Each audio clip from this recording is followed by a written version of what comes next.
plus 5H2O gives CuSO4 5H2O। हो गया। अगर यही चीज़ है, बोलो बात समझ में आ गई?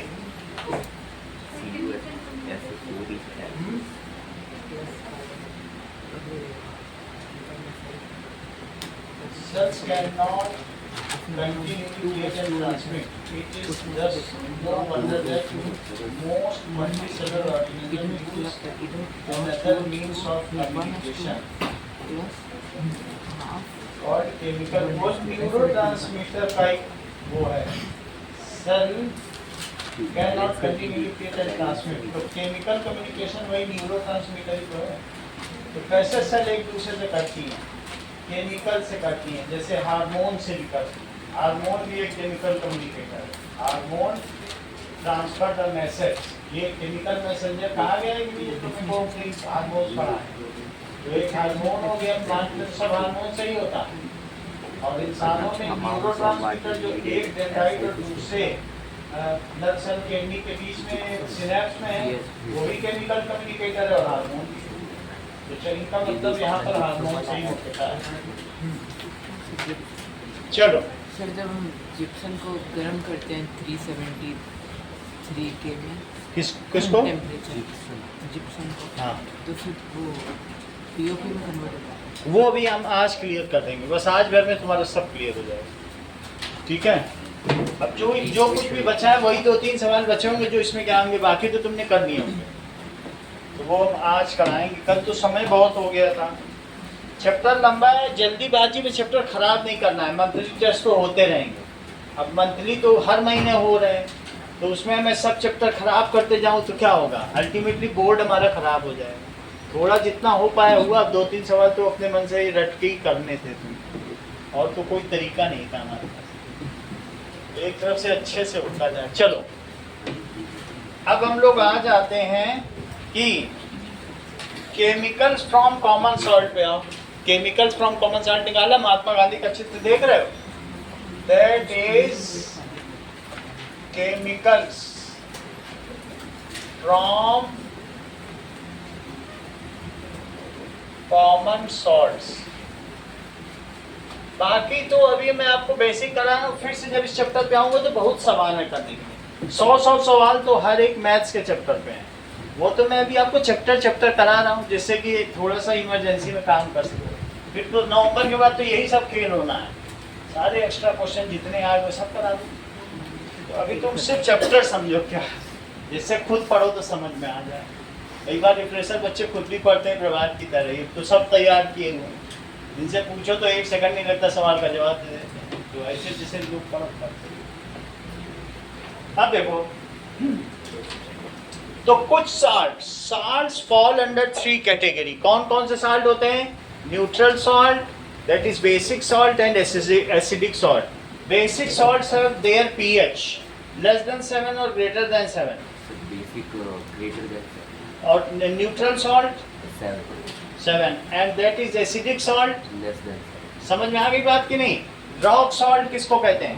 Rock salt, black salt. हमें क्या पता, बताओ उसमें लिखा है बुक में रॉक सॉल्ट, अभी आ जाएगा एमसीक्यू में। That is rock salt, it is NaCl। इसको क्या कहेंगे? NaCl के जमीन के अंदर की रॉक को तोड़ के बनाया जाता है, और इस स्ट्रक्चर को क्या कहते हैं? Rock salt structure. ये जो ऑक्टाहेड्रल स्ट्रक्चर है, इसमें alternate chloride ion and sodium ion है। ग्रीन वाला क्लोराइड आयन है और ग्रे वाला सोडियम आयन है। इस स्ट्रक्चर को क्या कहा जाएगा? Octahedral rock salt structure. समझ में आ गई बात?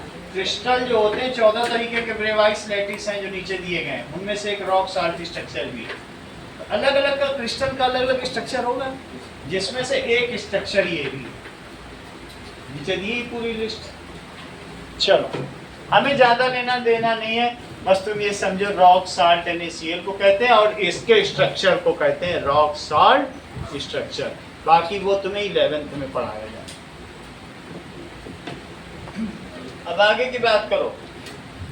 नाउ सी, हमारी अर्थ पर इतना सारा दैट इज डेड सी के पास NaCl है कि रोज 50,000 ट्रक निकलते हैं। और लेकिन तब भी अगले 50,000 सालों तक ट्रक निकल सकते हैं, इतना सारा, इतना सी का जो सॉल्ट है वही।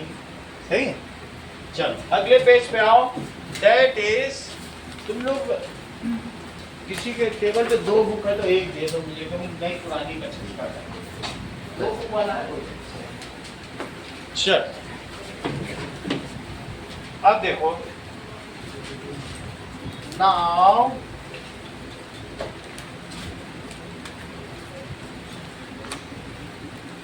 सी, this is rock salt, is also known as, इसको क्या कहते हैं बोलो? कॉमन सॉल्ट, या दूसरा नाम क्या है इसका बोलो? Table salt. अब अगले पेज पे आ जाओ, page number 30। Common salt is the primary, ठीक है, केमिकल, ये prime chemical use for making a range of products. नमक है तो तुम नमक से न जाने कितने 15 तरीके की चीजें बना सकते हो, वो 15 तरीके कौन वो बताएंगे? Common salt is a raw material, लिखो, common salt is raw material to make many types of material, to produce many important, बहुत सारे important chemicals बनाने के काम में आता है, ठीक है, used in daily life।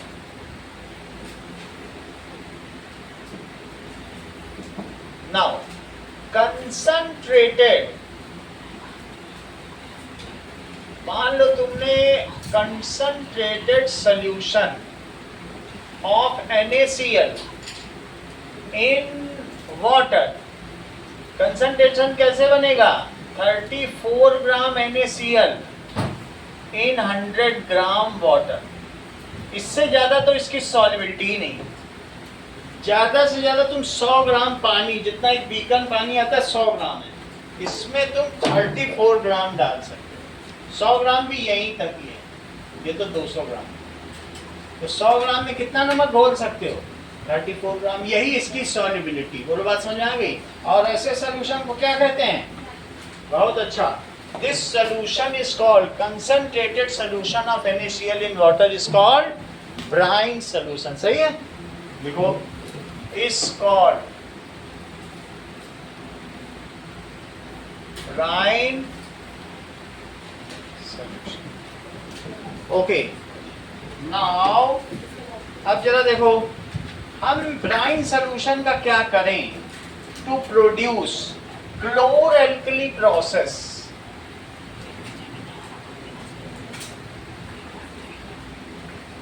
ये देखो, इसका मतलब क्या है कि हम एक बहुत बड़ा टैंक लें और उस टैंक में, ऐसे टैंक ले लें,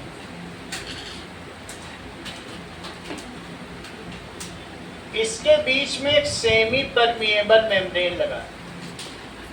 सेमी परमिएबल मेम्ब्रेन में एक आउटलेट वॉल्व होगा जिससे सिर्फ गैस निकलेगी प्रभाव, और इन दोनों में 2 ग्रेफाइट की रॉड होंगी। ग्रेफाइट तो जानते हो ना, जो तुम्हारे पेंसिल में होता है, उसी की मोटी रॉड डाल दो।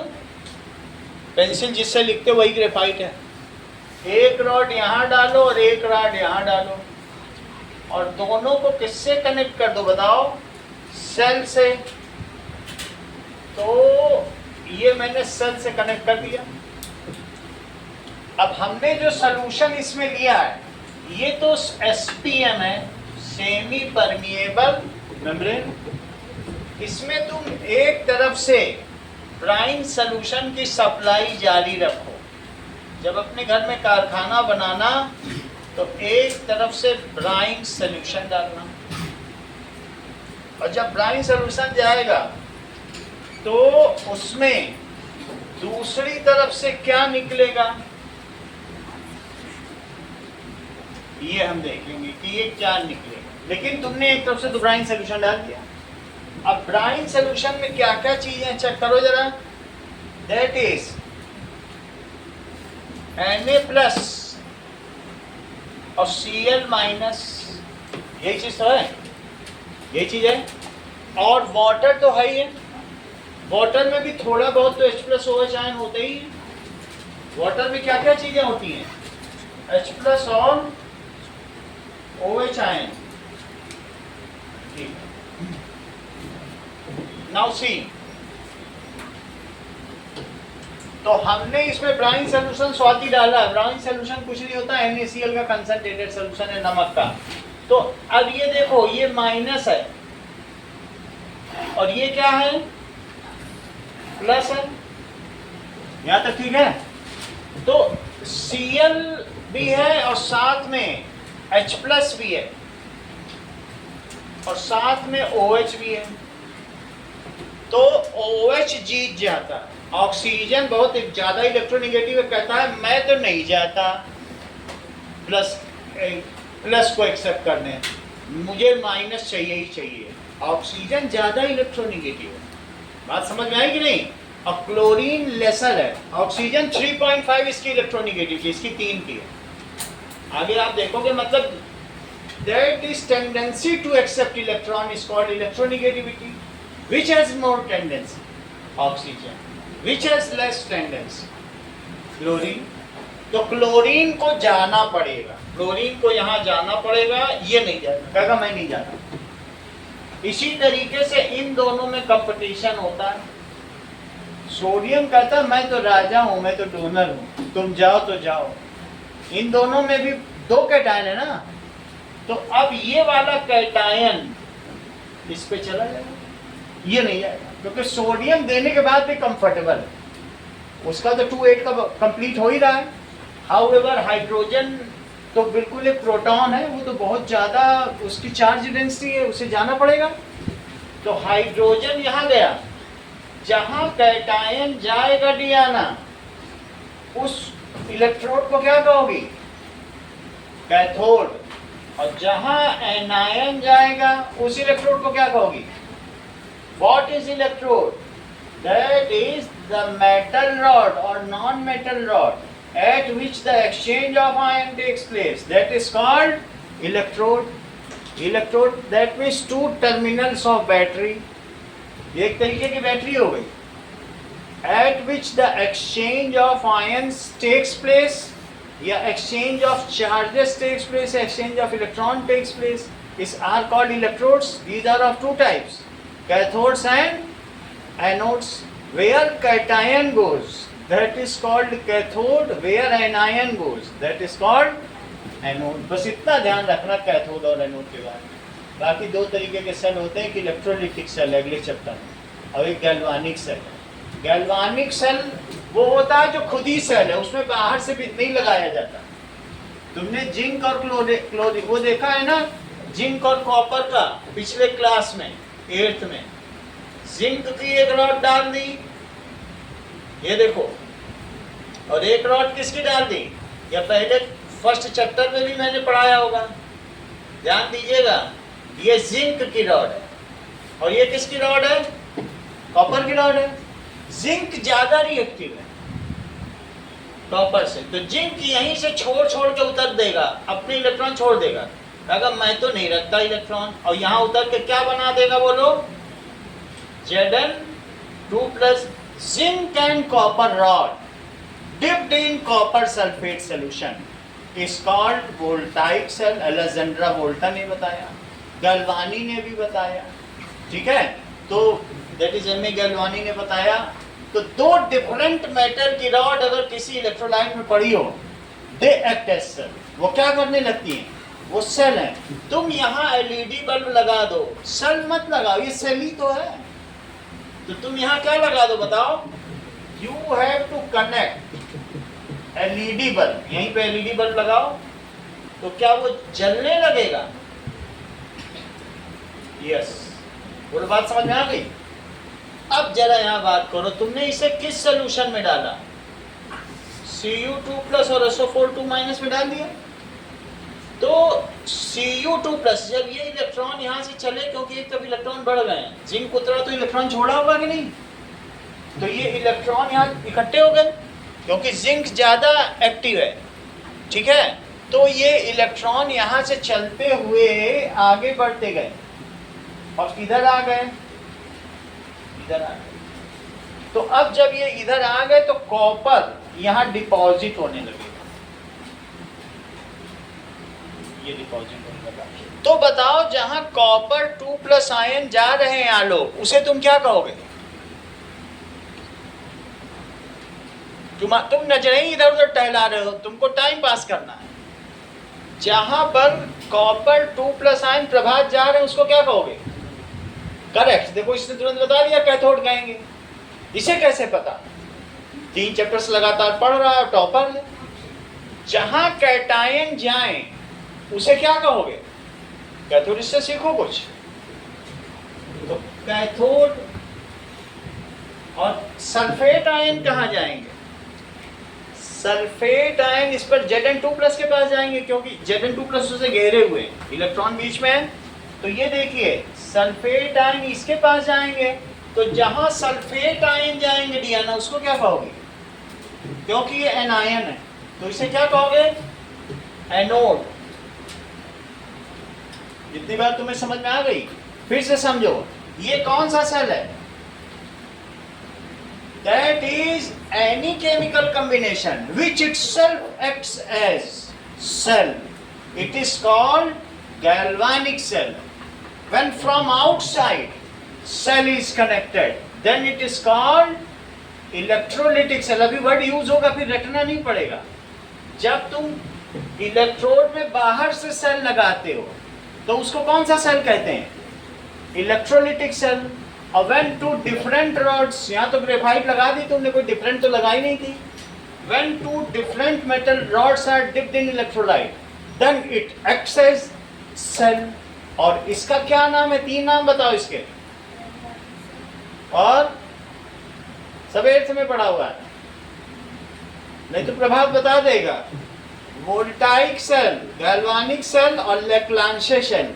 अगर ये चीज हम बीकर में बनाएं, 1-2 दिन पहले बनाई भी थी क्लास 8 के लिए, तो यही रखी थी। इस बीकर में एक जिंक की रॉड डाली थी और एक कॉपर की रॉड और ब्लू कलर का कॉपर सल्फेट सोल्यूशन यही रखा हुआ था।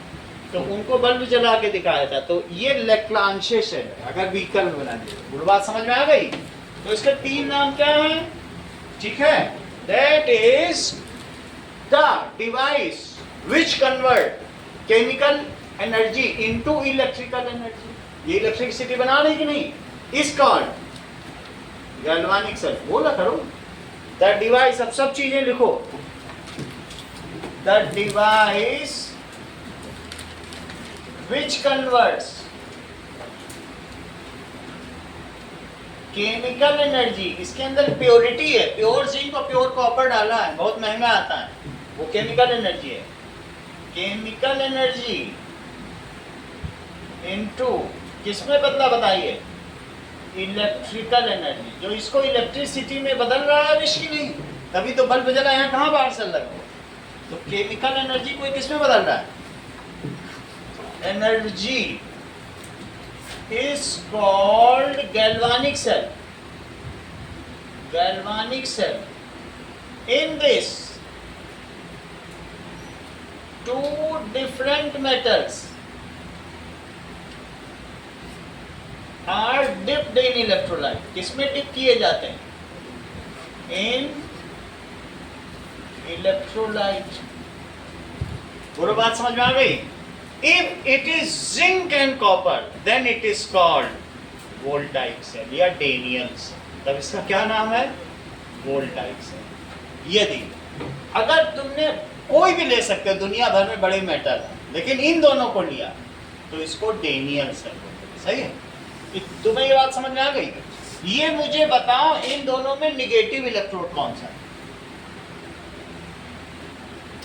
हर्षवर्धन, जिंक का है कि कॉपर का? कॉपर का नहीं है। यही ज्यादा इलेक्ट्रॉन है। मान लो यहाँ 10 इकट्ठा हुए, 10 प्रोड्यूस हुए तो 5 उधर जाएंगे। समझ में आई बात की नहीं? ये जनरेटर है इलेक्ट्रॉन।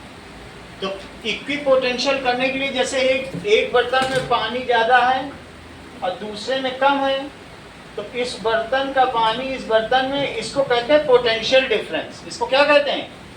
तो पानी इससे इसमें जाने लगेगा, इसको कहते हैं पोटेंशियल डिफरेंस इज अप्लाइड।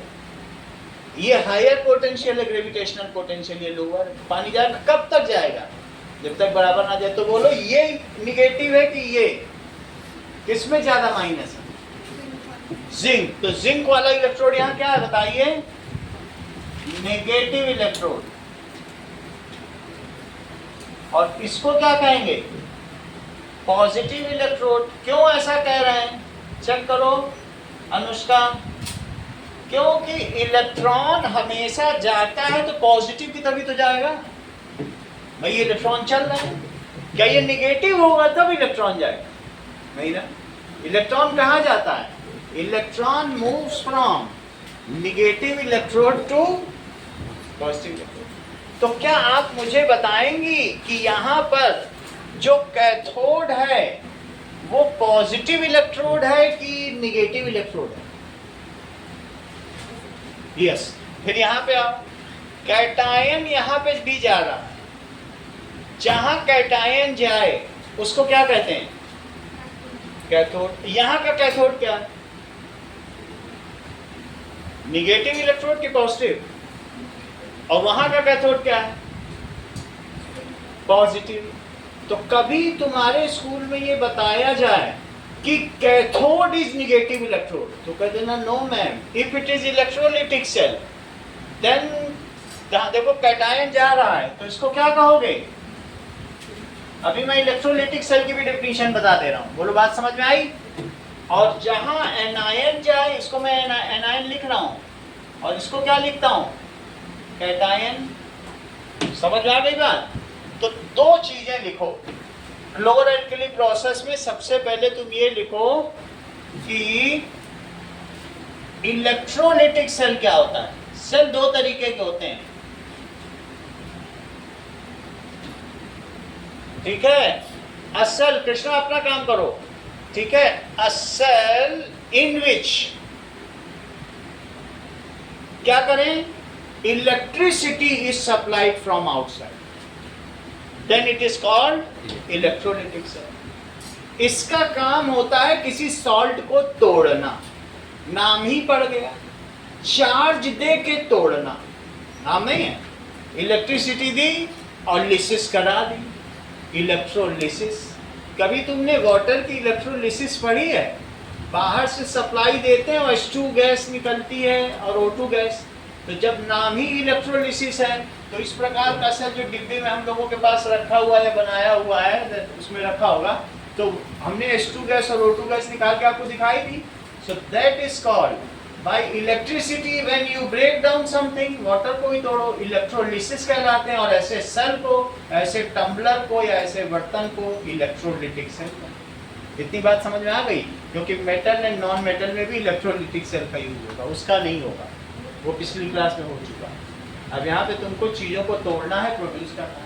तो अब ये जो प्रोसेस है इलेक्ट्रोलिटिक सेल का क्या मतलब लिखो? When we provide electricity to break down salt, then such cell is called electrolytic cell.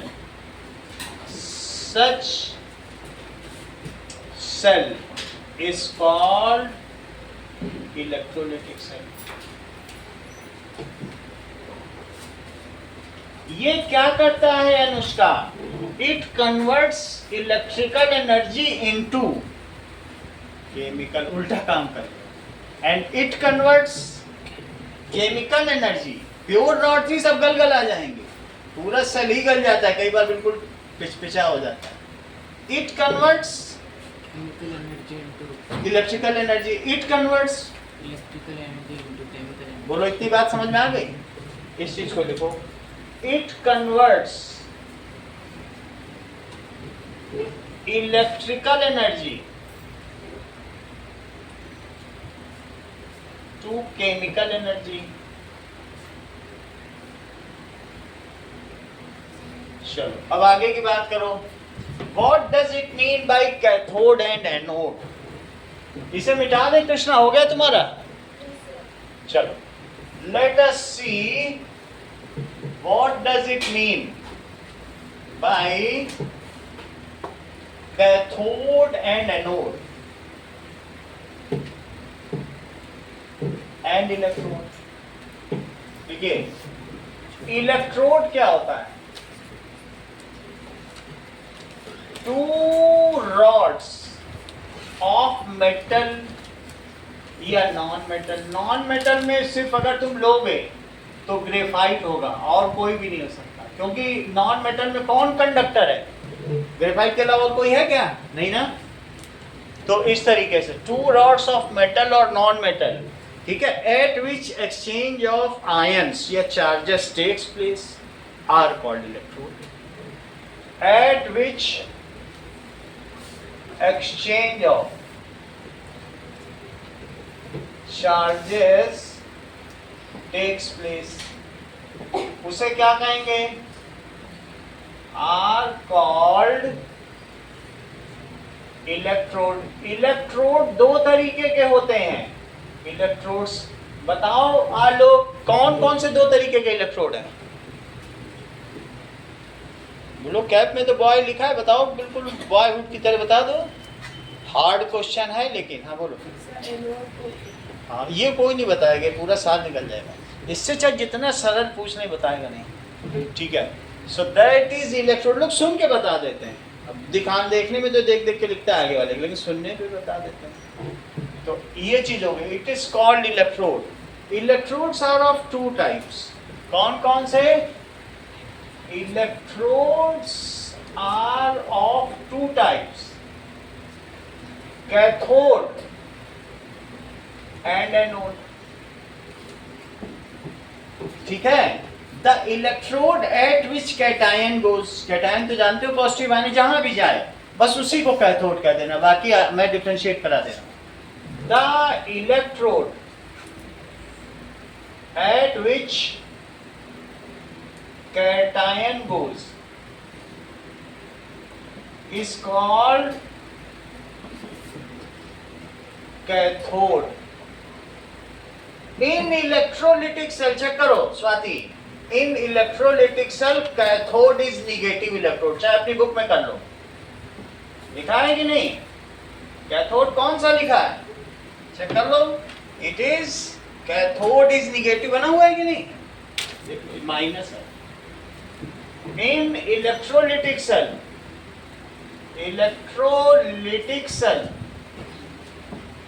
that is cathode कैसा होगा? Is negative electrode. In electrochemical cell, 4 electrochemical cell तुम्हें बताए हैं. Galvanic cell, Daniell cell, voltaic cell, Leclanche cell, dry cell, जो मर्जी उसको बोलो. Electrochemical cell. और वो भी ना समझ में आए तो मेरे पास ये पड़ा हुआ है. This is electrochemical cell. जो सेल होता है, कोई भी सेल हो जो करंट प्रोड्यूस करे, उसको क्या कहेंगे? Electrochemical cell. तो इलेक्ट्रोकेमिकल सेल में बताओ, जहां कैटायन जा रहा है वो निगेटिव है कि पॉजिटिव? क्योंकि ये निगेटिव है. समझ में आ गई बात? तो एक इलेक्ट्रोलिटिक सेल है और एक इलेक्ट्रोकेमिकल सेल है. दो तरीके के सेल होते हैं. जो खुद इलेक्ट्रिसिटी दे वो इलेक्ट्रोकेमिकल सेल हुआ, और जो इलेक्ट्रिसिटी दे के तोड़ने का काम करे, जैसे इलेक्ट्रोलिसिस ऑफ वाटर, तो वो इलेक्ट्रोलिटिक सेल. नाम से ही पता चलो. देखो, इन इलेक्ट्रोकेमिकल सेल, इलेक्ट्रोकेमिकल सेल की मैं बात कर रहा हूं, तो तुम जान लो कि गैल्वानिक सेल है या वोल्टाइक सेल है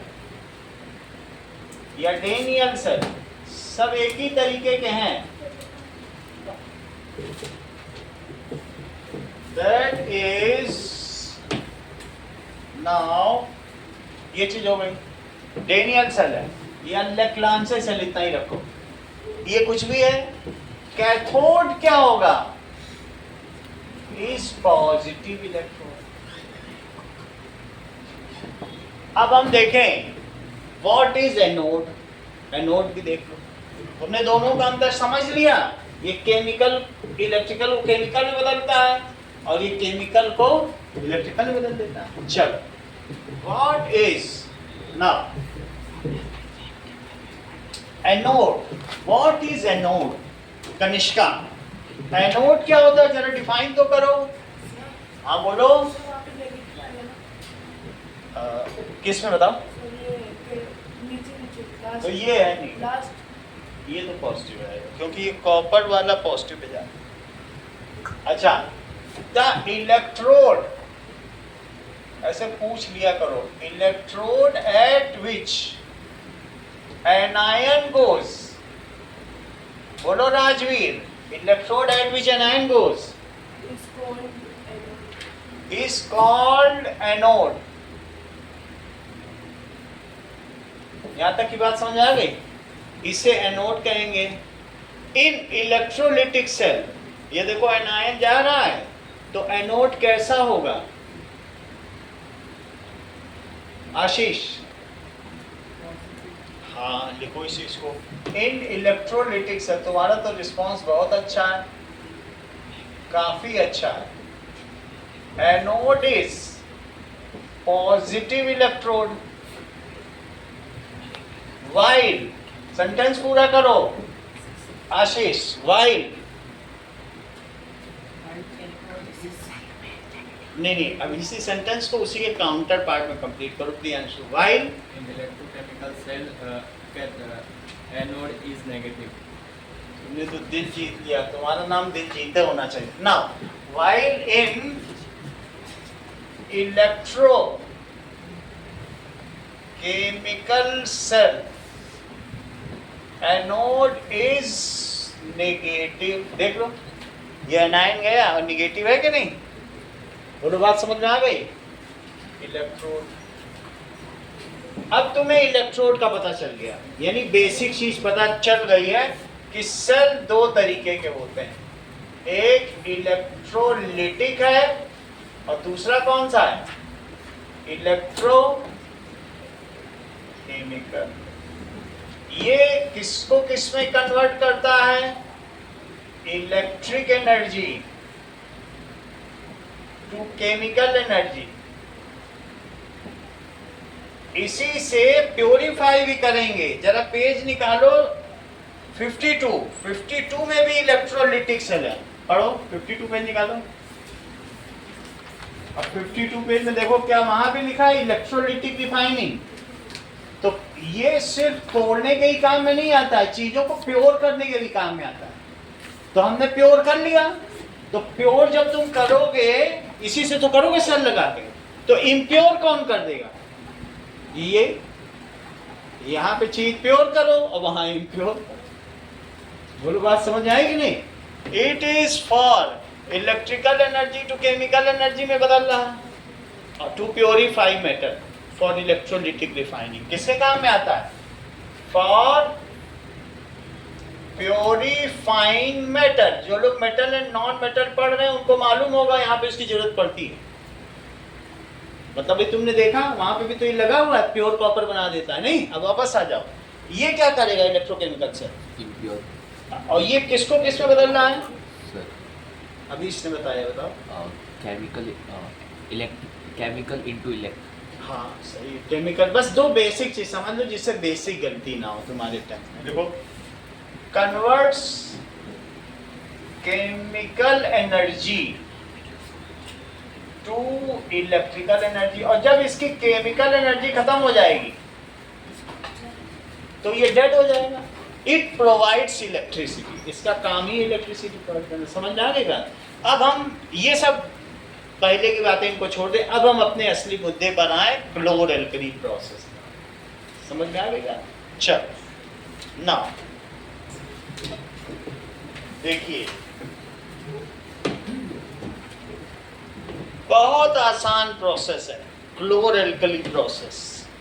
इसमें ओवर पोटेंशियल का खेल है। जो ज्यादा स्टेबल है आयंस के साथ वो कहीं नहीं जाएगा, और जो लेस स्टेबल है उसको चार्ज एक्सचेंज करना पड़ेगा। तो जरा देखो तो कि यहाँ कैथोड और एनोड पर क्या हो रहा है और इससे क्या क्या चीजें बनेंगी। Let us see this. चल यहाँ देखो, ये एनायन यहाँ गया तो इसको क्या कहोगे? एनोड। एनोड कैसा है? Positive electrode. यहां तक बात समझ में आ गई? चेक करो कैथोड पर क्या हो रहा है। दोनों रिएक्शन लिखो। एट कैथोड H प्लस जा रहे हैं, दीपिका H प्लस जा रहा है, H प्लस भी इसको क्रॉस कर सकता है। और तुम्हारी बुक में लिखा है कि ये जो सेमी परमिएबल मेम्ब्रेन है ऐसी नहीं होती, जब वाटर क्रॉस कर सकता है तो सोडियम आयन भी कर सकता है। आयन तो और छोटा ही होगा। तो सोडियम आयन को दिखाया गया इधर आते हुए। चेक करो, क्रॉस तो कर ही सकता है।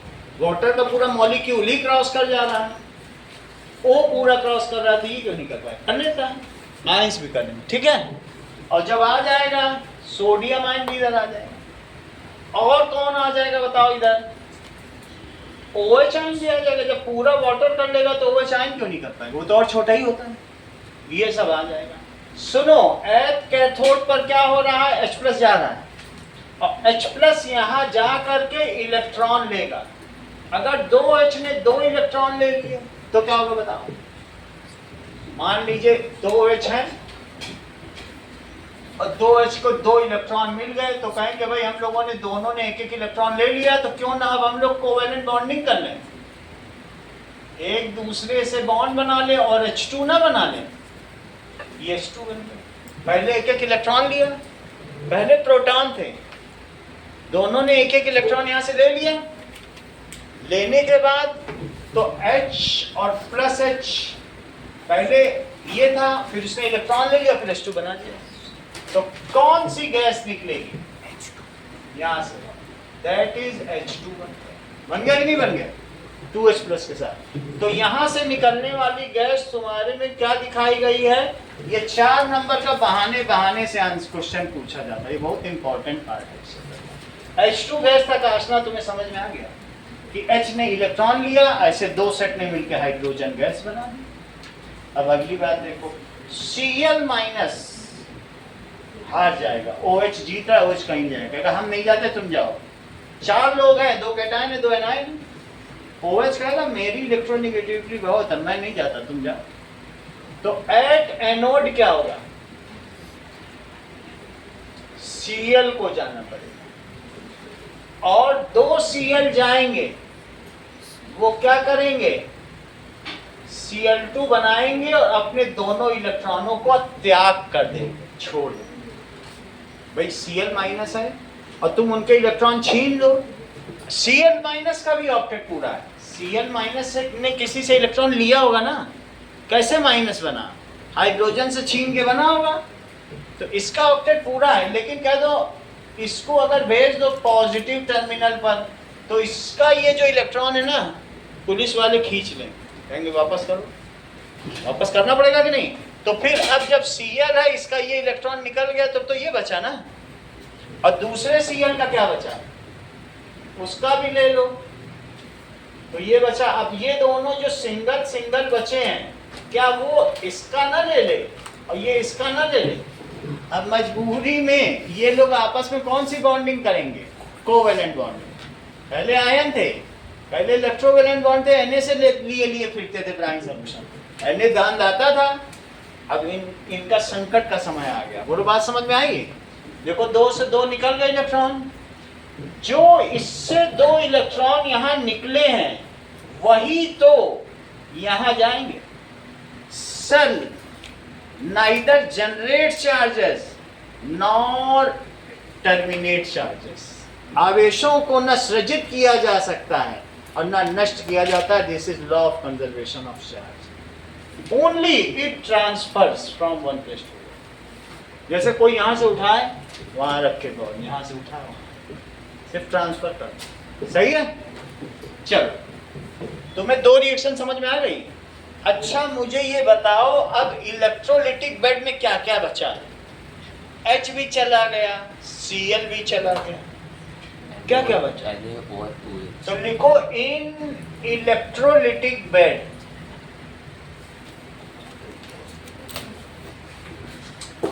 Na प्लस बचा है और क्या बचा है? OH minus. बोलो सही है? यही दो चीज तो बची है प्रभात, Na प्लस और OH, ये दोनों चले गए। तो अब यहां से क्या निकलेगा? NaOH वो खुद एक प्राइम रिएजेंट है। ये ऐसा मुख्य अभिकर्मक है कि जिस देश के पास हो वो अमीर हो जाए। तो अब ये दोनों मिलकर क्या बना देंगे? बोलो सोडियम हाइड्रोक्साइड। सही है कि नहीं? सोडियम हाइड्रोक्साइड की ये बोतल हम लाए थे 150 रुपए की है, समझो कितना महंगा है। और नमक कितने का आता है? नमक कुछ पैसे का नहीं आता है, किलो किलो मिल जाता है 10 रुपए का सोडियम हाइड्रोक्साइड, और सिर्फ उसमें बिजली दी गई और सोडियम हाइड्रोक्साइड बना के बेचा जाए 200 रुपए का। आप समझ जाइए।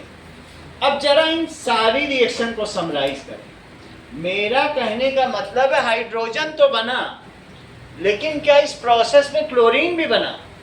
और जब ये क्लोरीन यहाँ बनेगा और इस पे जब बबल्स क्रिएट होंगे तो ये क्लोरीन के होंगे, और ये बुलबुले अब कहाँ से निकलेंगे? यहाँ हाइड्रोजन के बुलबुले बनेंगे। अब ये हाइड्रोजन के बुलबुले इमीडिएटली इधर उधर नहीं जाएंगे, यहाँ तक सोल्यूशन भरा हुआ है। तो बोलो बबल निकलेंगे तो ऊपर से तुमने एक आउटलेट वॉल बना लिया है, तो ये बुलबुले कहाँ से निकलेंगे? ये निकले। सही है? क्लोरीन बना, Cl से Cl2 बन गया। तो चूंकि इस प्रोसेस में क्लोरीन बन रहा है और एक अल्कली, तुमको कल ही हमने बताया है कि any base which release OH ion in water is called alkali। ये डेफिनेशन कल बताई थी कि नहीं? क्या चीज है अल्कली? लिख लो। अल्कली क्या होता है? Any base which release OH ion in water। तो कौन OH ion रिलीज करता है? in water is called alkali। ठीक है, इसको एल्कली कहते। मान लीजिए NH3 भी बेसिक होता है और बहुत सारे और भी चीज बेसिक होते हैं। अब जैसे NaHCO3 भी बेसिक है, लेकिन ये OH ion नहीं रिलीज करेगा। तो all alkali are base, all alkali base है, but all bases are not alkali, क्योंकि सभी तो OH ion नहीं दे रहे हैं। समझ में आई बात की नहीं? सभी बेस अल्कली नहीं है, ये भी बेस है और ये भी बेस है। तो तुम बताओ ना कौन OH ion दे रहा है तो दोनों बेस, लेकिन कौन OH ion दे रहा है? तो ये अल्कली हुआ। तो क्या बोलोगी? बोलो all alkalis are base but all bases are. ये लिख लो, ये बहुत इंपॉर्टेंट है, ये fill in the blanks MCQ में भी आता है, इस चीज को लिख लो। ये तक समझ में आया बात? एग्जाम्पल है NaOH, देखो all alkali are base but all bases are not alkali. देखिए अविश,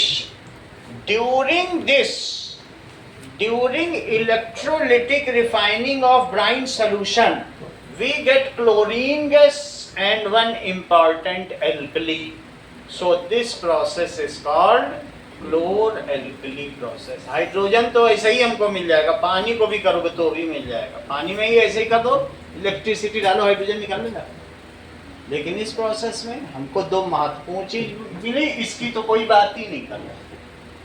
इससे तो हाइड्रोजन से तो ट्रेन चलती है, इतना सस्ता है हाइड्रोजन, ट्रेन चली नहीं हरियाणा में, तो समझ। अब ये देखिए, ड्यूरिंग इलेक्ट्रोलिटिक रिफाइनिंग कैसे करा तुमने बताओ? NaCl सेमी, और उसमें क्या मिलाया? पानी, और इसको क्या चीज दी? चेक करो, इलेक्ट्रिसिटी। तो तुम्हें तीन चीज मिली, Cl2, H2 और प्लस NaOH। ये रिएक्शन समझ में आई? क्या क्या चीज मिली? मैं इसको बैलेंस कर देता हूं। देखो Cl2 मिला, सही है, H2 यहां से मिल गया, और NaOH 2 है तो यहां 2 लिखो, प्लस 2NaOH। अभी भी बैलेंस नहीं है, हाइड्रोजन बैलेंस नहीं है, यहाँ 4 होनी चाहिए, तो यहाँ 2 है तो 2 लगा दिया। ये बहुत इंपॉर्टेंट इक्वेशन है, आसान। ब्राइन डाला, 3 चीज पाई। जब सब चीज निकल गई इसमें से गैसेस, तो यहाँ से तुम्हें एक तरफ से डालते जाओगे, दूसरी तरफ क्या मिलेगा? NaOH। उसको इकट्ठा करो और 200 रुपए की 100 ml बेचो, और 10 रुपए किलो का, खुद फैक्ट्री लगाना हो तो लगा लेना, 10 रुपए किलो का नमक डाल के पानी में घोल के इधर डालो। बिजली बस सरकारी होनी चाहिए, बिजली का बिल भरते रहो। बहुत सारा, ये भी खूब बिकता है, ये भी खूब बिकता है, सब खूब बिकते हैं, धड़ाधड़ बाजार, सबकी मांग। समझ में आ गई बात? तो अब जरा सोचिए, ये कहाँ पे मिला? एट, क्योंकि एनायन है तो एनोड पे मिलेगा, एट एनोड, ये लिखना पड़ेगा। ये कहाँ मिला? H2 at cathode. और ये कहाँ मिला? इन इलेक्ट्रोलिटिक वेसल, या बेड भी बोल सकते, वेसल यानी बर्तन में मिला। इन इलेक्ट्रोलिटिक वेसल। बोलो, इतनी बात समझ में आ गई? अब लिखो, ड्यूरिंग इलेक्ट्रोलिटिक रिफाइनिंग ऑफ, ये सब चीज क्या है? Electrolytic refining of brine solution.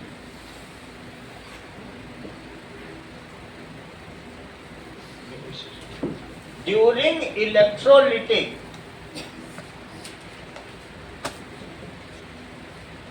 Refining of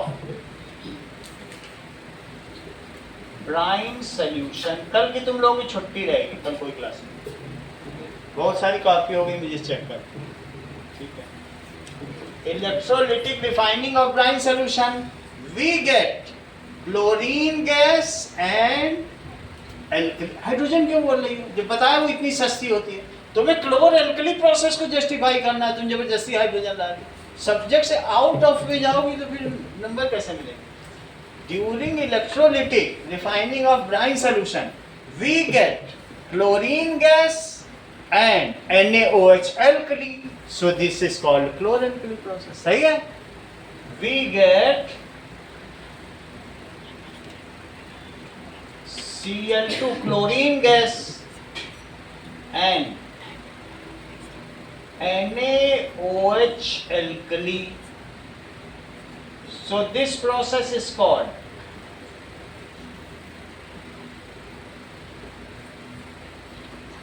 chlor-alkali process। ये चीज जितनी भी मैंने यहां से यहां तक बताई है, ये तुमसे बहाने से पूछी जाएगी, लेकिन पूछी जरूर है, और समझ गए हो तो तुम कभी इसमें गच्चा नहीं खाओगे, बता ही आओगे। समझ में आ गई बात आपको? अब आगे का देखो। Now let us move forward. जबकि तुम्हें ये पता चल चुका है कि क्लोर एल्कली प्रोसेस क्या होता है,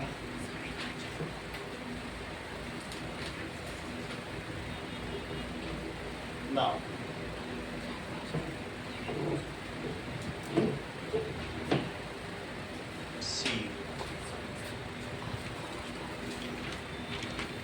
okay,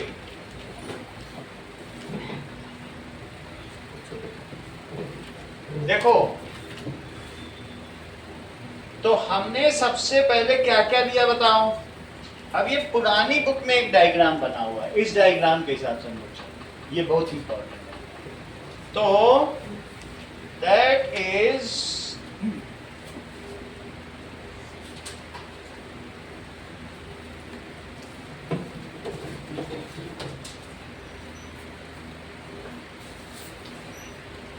C, that is brine solution. सबसे पहले तुमने क्या लिया? सॉल्ट। कौन सा सॉल्ट? कॉमन सॉल्ट, जो कि 10 रुपए केजी का होगा। अब इस कॉमन सॉल्ट से तुमने 3 चीज पाई। कौन कौन सी 3 चीज पाई बता? दैट इज H2Cl2 और NaOH। जो NaOH है वो तो तुम बोतल में कलेक्ट कर लोगे और बाकी चीज सिलेंडर में होगी, इसको सिलेंडर में डाला जाएगा। सही है? H2 सिलेंडर में होगा। H2 used as spacecraft fuel। ये तो कॉमन सॉल्ट किसके लिए है? Additive used in food. ये किसमें यूज होता है? फूड। और कभी तुमने अचार में या किसी चीज में खूब नमक डाल के उसे प्रिजर्वेटिव किया है? खूब नमक डाल देते हैं तो वो चीज सुखा ली जाती, तो प्रिजर्व करते हैं कि नहीं? तो यूज्ड एज प्रिजर्वेटिव किसमें यूज किया जाएगा? NaCl। बहुत नमक डाला जाता है अचार, तो प्रिजर्वेटिव। और साथ में raw material for other reagent. Raw material भी तो है। ये 3 चीज लिख देना, raw material for other reagent. Reagent का मतलब अभिकर्मा, जो दूसरी चीजें मिलती है। तो एक तो ये स्पेसक्राफ्ट फ्यूल में मिल गया। दूसरा किस में काम में आता है बताओ? ये used in making margarine. Making margarine, इसे लिखिए। दैट इज, हम लोग ये देखते हैं कि चीज, येलो चीज, जो पुराना येलो चीज होता है उसे मार्जरीन कहते हैं। चीज एक वाइट चीज भी आता है, और जो 100 साल पुराना चीज है वो भी खूब यूरोपियन कंट्री में बिकता है, तो येलो चीज है। मार्जरीन क्या है? येलो चीज। अभी वीडियो देख खोलेंगे तो बता देंगे। अगली चीज देखो, एंड मेकिंग अमोनिया। सबसे बड़ी चीज मेकिंग, सबसे इंपॉर्टेंट है। ये देखो, हाइड्रोजन के यूज का सबसे बड़ा यही है, N2। तो क्या बन जाएगा? ये 1 एटमॉस्फेरिक प्रेशर है। सिलेंडर में 13 होता है एटमॉस्फेयर, इसका 13 गुना। जो तुम्हारे घर का LPG सिलेंडर है, पेप्सी खोलती है तो 6 होता है। पेप्सी में भी तो प्रेशर रहता है, इसमें 200 एटमॉस्फेरिक प्रेशर। इतनी मोटी स्टील की चादर।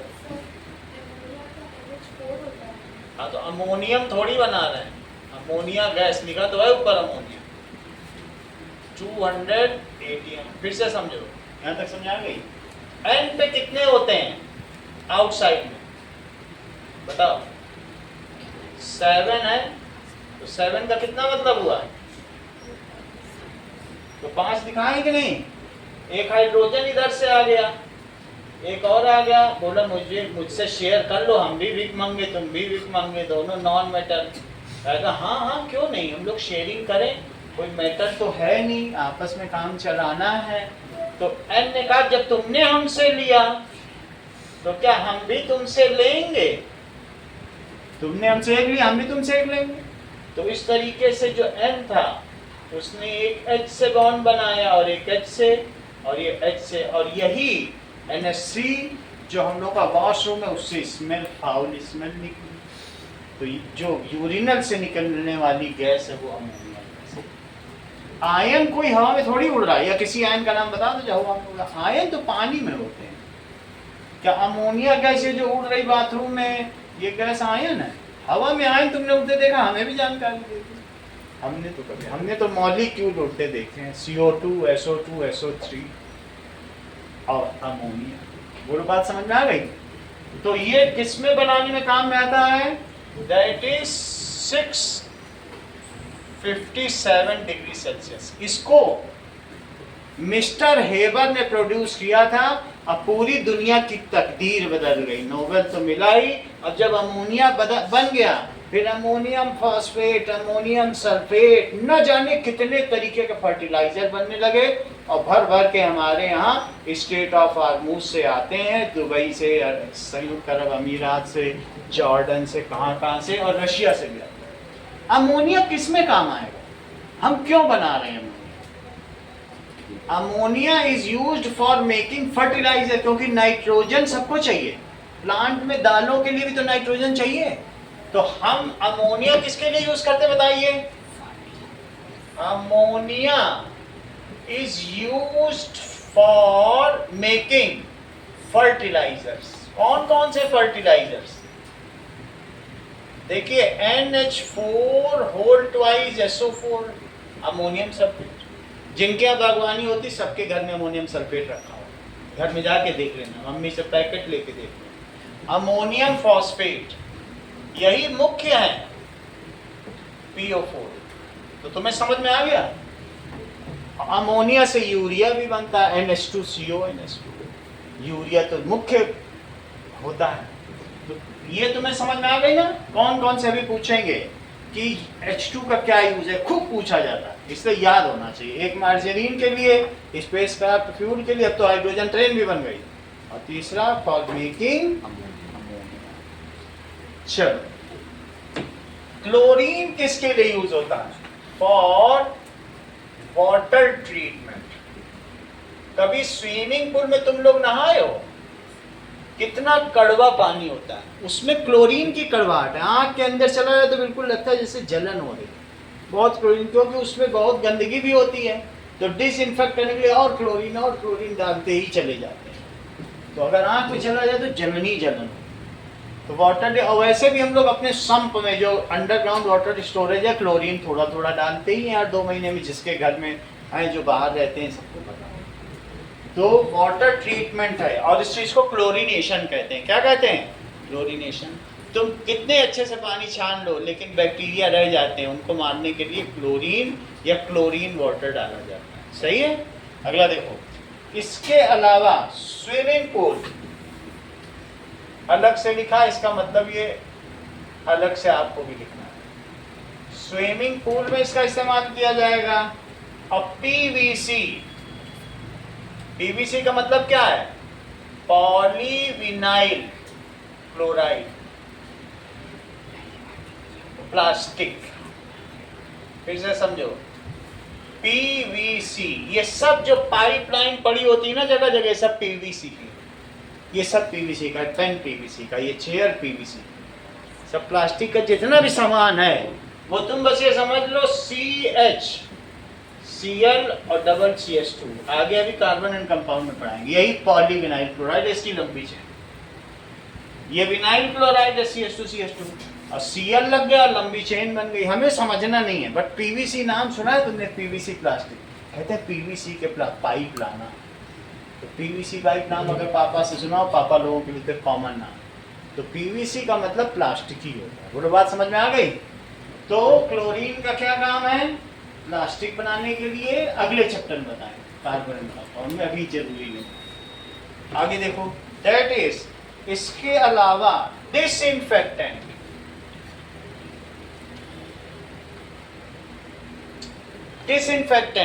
डिसइंफेक्टेंट का मतलब क्या है?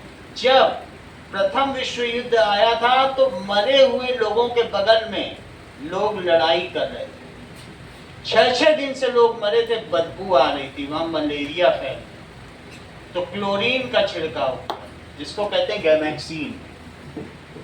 तो क्लोरीन का अगर कहीं छिड़काव कर दिया जाएगा, सब बैक्टीरिया मर जाएंगे। तो क्या कीटाणुनाशक के रूप में भी इसका प्रयोग किया जा सकता है, डिसइंफेक्टेंट। बोलो, बात समझ में आ गई?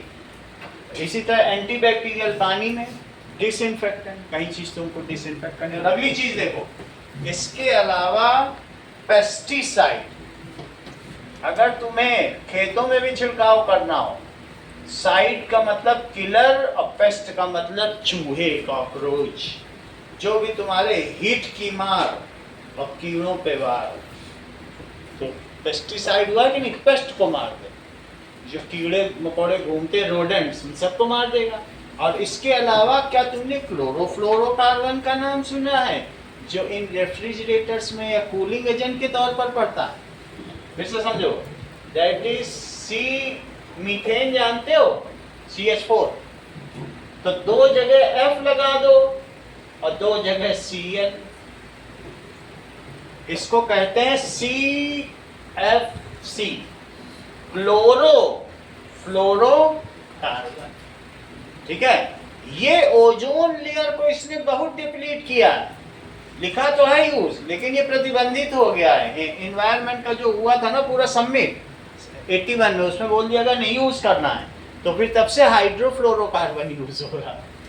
लेकिन फिर भी ये चूंकि सस्ता पड़ता है तो हम लोग तो कहते हैं डलवा दो, 300 रुपये सस्ता पड़ता है, बट ओजोन लेयर को दुकान में तो सब जगह चोरी छिपी होता है। समझ में आई बात कि नहीं? फिर से समझो, एक ये भी है, इसका नाम बताओ।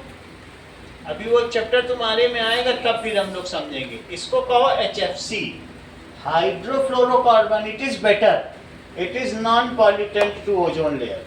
और इसका नाम क्या है? Fluorofluorocarbon. It is cooling agent in refrigerator. Even air force में भी हमारे यहाँ सब जगह CFC यूज। हम तो 23 साल काम किए हैं एयरफोर्स में, यही यूज। समझ में आ गई बात? इसका क्या नाम है? क्लोरोफ्लोरोकार्बन। अब वो एनवायरमेंटल का जो सबमिट होता है लोग कितना मानते हैं, थोड़ी मानते हैं। देखो, क्लोरोफ्लोरोकार्बन। और इसका क्या नाम है इधर वाले का? हाइड्रो। और इसका जरा वो भी एक्रोनिम भी लिखो, शॉर्ट फॉर्म।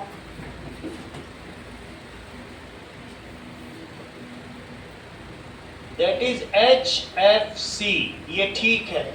और CFC ये गलत है, ओजोन लेयर डिप्लीट करता है।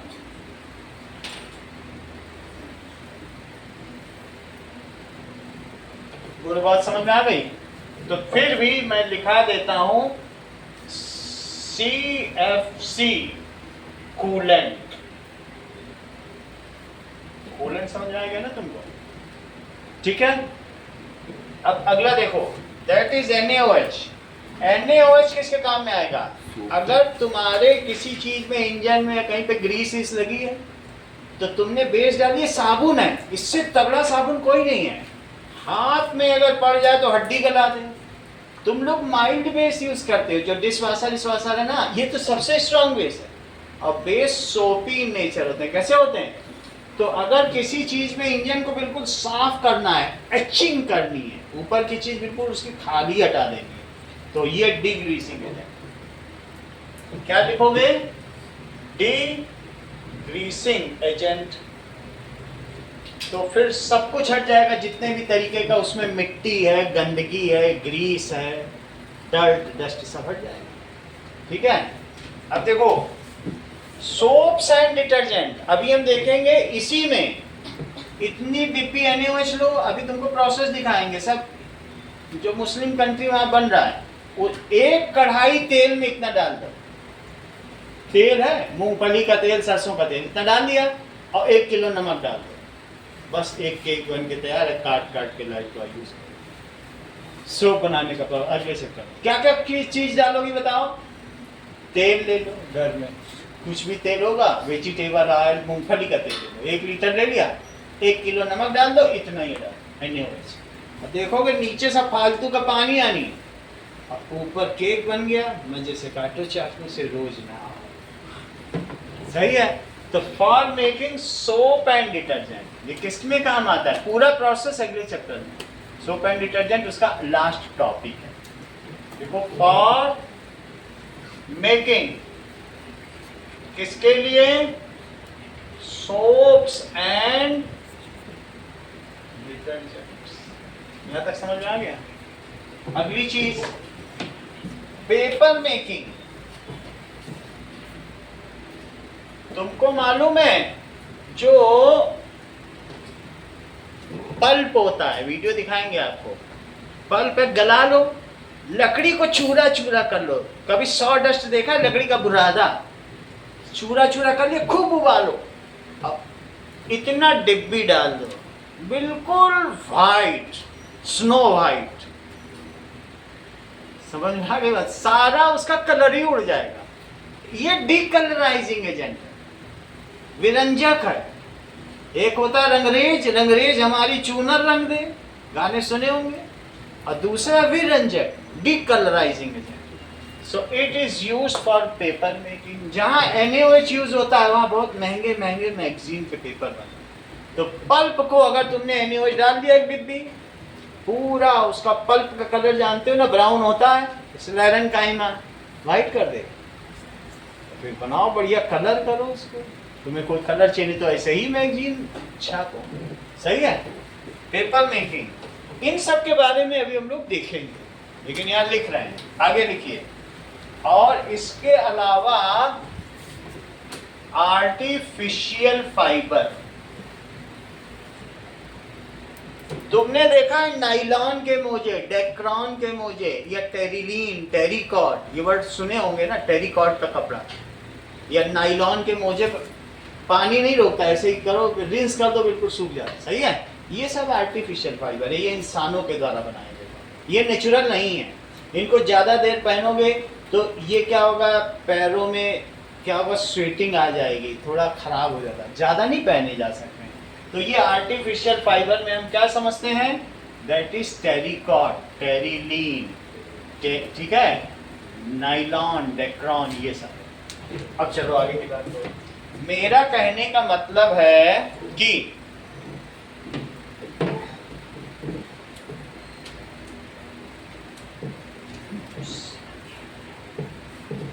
7:45 तक ही आज क्लास है, क्योंकि इनका साइंस हो गया है। तो अब क्या है कि इनका 27 को है, तो हम लोग काम चला लेंगे, ठीक है। तुम्हारा तो 27 को है ना, तक है, एक दिन और पढ़ लेंगे। देखो तुमने क्या पढ़ा अभी, NaCl से क्या क्या बनाया बताओ, H2 बनाया, Cl2 बनाया, और क्या बनाया, नाउ डियाना, H2 और Cl2 से मिला के क्या बनाओ, HCl कहाँ कहाँ यूज, बात समझा, ये तीन तुम समझ गई हो। ये लिखो HCl कहाँ यूज होता है, that is for cleaning steel.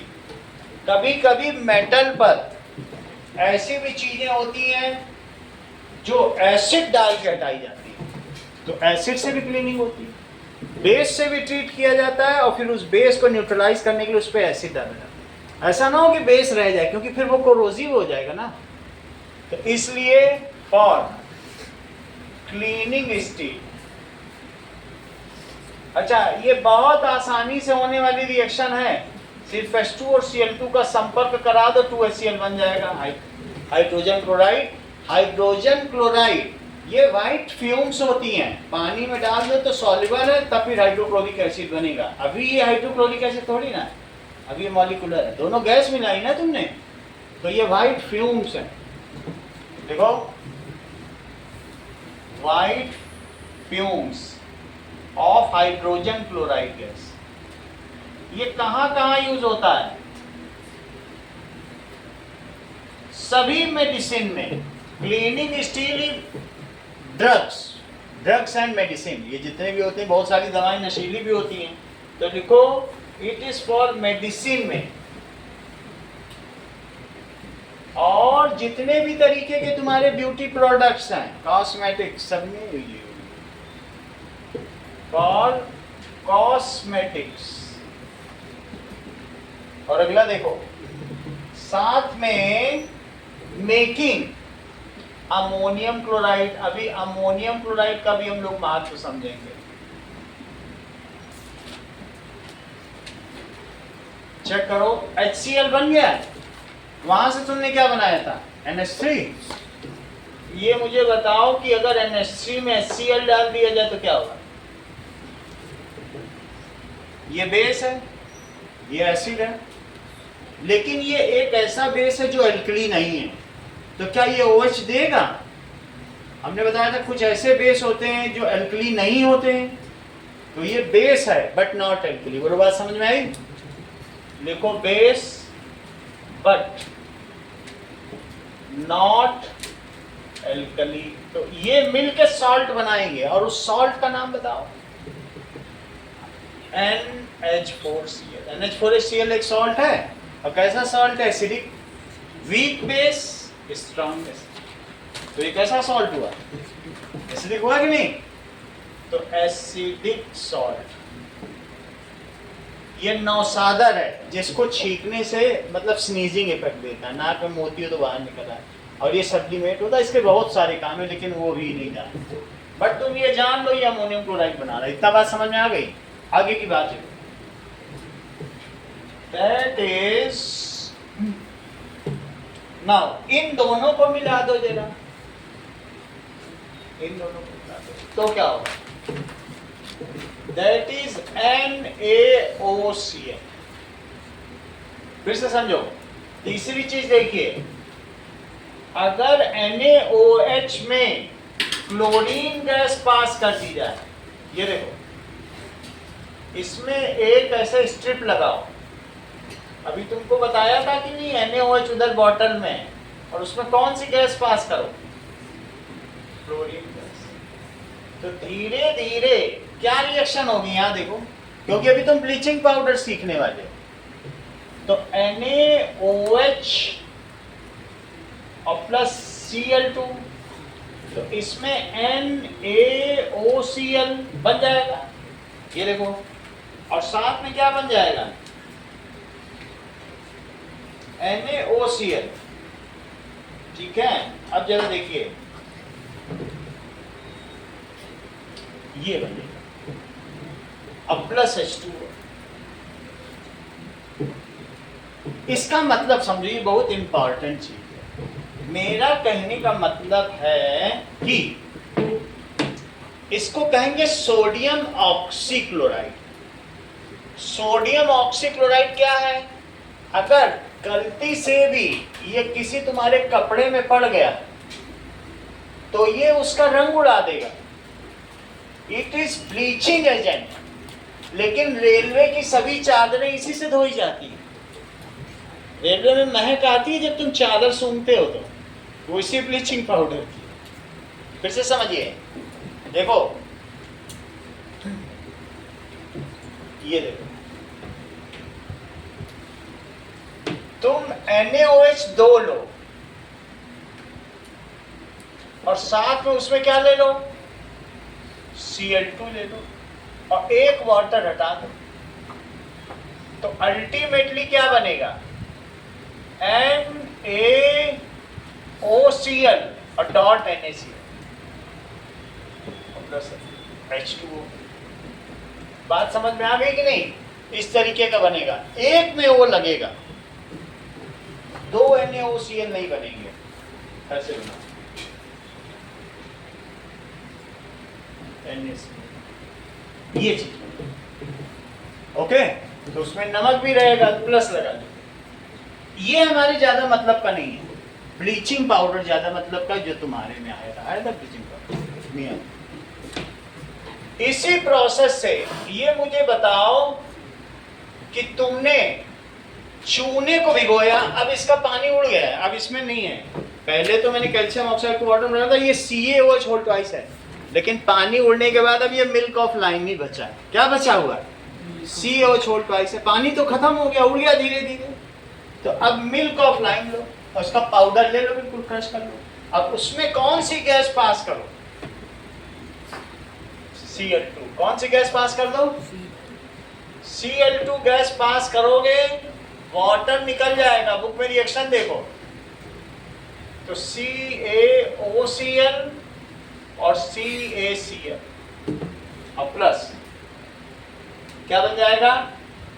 That is H2O। इस रिएक्शन को बुक में देखो, कहीं मिली तुमको? दैट इज, इसमें अलग तरीके से दी है, दो लेकर के भी हम लोग देख लेते हैं कि ठीक है। दैट इज CaOCl, ऐसा बना दिया CaClO, और ये दो ले लिया जाए, तो दो लेंगे तो क्या होगा? और दो ये भी लो, CaOH CaOH दो ले लिया हमने, मतलब कैल्शियम हाइड्रोक्साइड, और Cl2 के दो ले लो, तो इसमें क्या होगा? That is CaCl2। चेक करो जरा, हमको क्या चाहिए, CaOCl चाहिए। तो इसमें ये देखो, 2 H यहाँ के हो जाएंगे और 2 H और 2 OH। जरा इन सबको मिलाओ, क्या चीज बनती है बताओ। अब इसका इससे कनेक्शन हो गया तो ये बन गया कि नहीं बन गया। और ये बोलो 4 H और 2 O से मिलकर क्या बनेंगे, दैट इज 2H2O। और CaCl2 क्या बना, CaCl2। बोलो बात समझ में आई, ये रिएक्शन हो रही है, सही है। तो जैसे हमारे इस केस में नहीं बना था, किसका किसका मिक्सचर है, इसका और इसका मिक्सचर, और ये बना था, तो यहां भी वही चीज हो रही है। तो इसको कहेंगे कैल्शियम ऑक्सीक्लोराइड, कैल्शियम ऑक्सीक्लोराइड। और इसी का दूसरा नाम क्या है, दैट इज ब्लीचिंग पाउडर। इसका काम क्या है, that is to decolourise cloth. Okay, तो इसको सिर्फ तुम ऐसे लिख लो, ये लास्ट इक्वेशन है आज की, 2CaOH होल ट्वाइस। थोड़ा सा समझ के करोगे तो फिर रटना नहीं पड़ेगा, ना कभी गलत होगा, सही है। 2CaOH होल ट्वाइस है और साथ में 2Cl2 ले लो, तो 2Cl2, तो Ca और ClO होल ट्वाइस। चेक करो, यही बुक में लिखा हुआ है कि नहीं। और साथ में CaCl2 और प्लस 2H2O, सही है। इतने ही रखो आज के लिए, कल की छुट्टी होगी।